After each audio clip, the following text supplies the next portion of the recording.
तो ले लिया लेकिन समय से नहीं दे पा रहे हैं ईएमआई, तो घबराएं नहीं, ये तरीके अपनाएं जो आपको मुसीबत से बचाएंगे। आरबीआई ने दिए हैं आपको कई अधिकार। बैंक और लोन देने वाली कंपनियों को करना होगा आपका सम्मान। अगर लग गई है पेनल्टी या सिविल स्कोर हो गया है खराब, तो भी अपनाएं ये कायदे और उठाएं फायदे। आज के वक्त में लोन से लोगों को काफी सुविधा मिलती है। मकान खरीदना हो, वाहन खरीदना हो या फिर कोई बिजनेस शुरू करना हो, बड़े बड़े काम बैंक लोन की मदद से आसानी से पूरे होते हैं। लेकिन लोन को ब्याज समेत चुकाना भी पड़ता है और इसके लिए हर महीने निर्धारित समय पर लोन की किस्त भी जमा करनी होती है। ऐसे में किस्त अगर बाउंस हो जाए तो एक बड़ी समस्या खड़ी हो जाती है। जब आपसे पहली बार किस्त बाउंस होती है तो बैंक की ओर से पेनल्टी लगाई जाती है। 2 ईएमआई लगातार नहीं चुकाने पर बैंक की ओर से रिमाइंडर लेटर जारी किया जाता है और तीसरी बार ईएमआई बाउंस होने पर बैंक सख्त रुख अपना लेता है और आपके केस को नॉन परफॉर्मिंग असेट यानी कि एनपीए में काउंट करता है। साथ ही रिकवरी की कार्रवाई भी शुरू की जाती है। इसके अलावा ईएमआई बाउंस होने से आपका सिविल स्कोर भी बिगड़ जाता है। अगर आपके सामने ऐसी कोई स्थिति है और आपको लोन की ईएमआई को समय से देने में परेशानी हो रही है, तो इस वीडियो को पूरा देखकर आप जान सकते हैं कि खुद को किस तरह बड़ी मुसीबत से बचाना है। अगर किसी भूल से या किसी मजबूरी के चलते आपकी ईएमआई बाउंस हुई है, तो सबसे पहले जिस बैंक में आपका लोन है उस बैंक में जाकर मैनेजर से एक मुलाकात जरूर करें और अपनी समस्याओं के बारे में बताएं।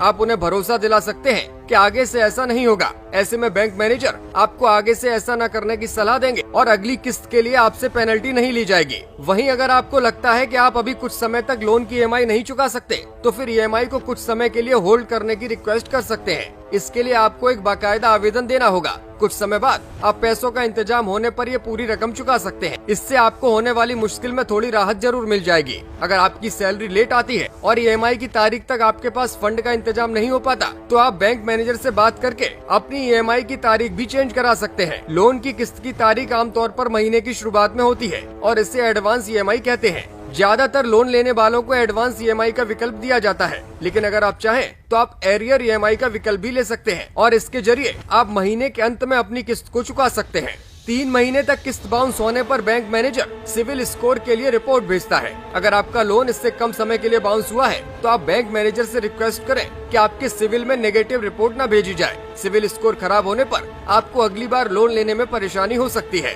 अगर आपने लोन तो ले लिया लेकिन इसके बाद परिस्थितियां बदल गई हैं और आप लोन की किस्त नहीं चुका पा रहे हैं, तो फिर ऐसी स्थिति में आप बैंक मैनेजर से मिलकर लोन सेटलमेंट के लिए बात कर सकते हैं। हालांकि बैंक आपसे इसकी वजह पूछेगा और वो वजह वाजिब होनी चाहिए, तभी आपकी इस रिक्वेस्ट को स्वीकार किया जा सकता है। लोन सेटलमेंट के दौरान लोन लेने वाले और देने वाले बैंक के बीच बातचीत होती है और एक निश्चित अमाउंट पर दोनों की सहमति होने के बाद उधारकर्ता को लोन का सेटल्ड अमाउंट एक बार में देना होता है। इसे बैंकिंग भाषा में वन टाइम सेटलमेंट कहा जाता है। Bureau report. अगर आप ये वीडियो YouTube पर देख रहे हैं तो हमारे चैनल को सब्सक्राइब करें और बेल आइकन को दबाना ना भूलें। अगर आप Facebook पर ये वीडियो देख रहे हैं तो हमारे पेज को लाइक करें।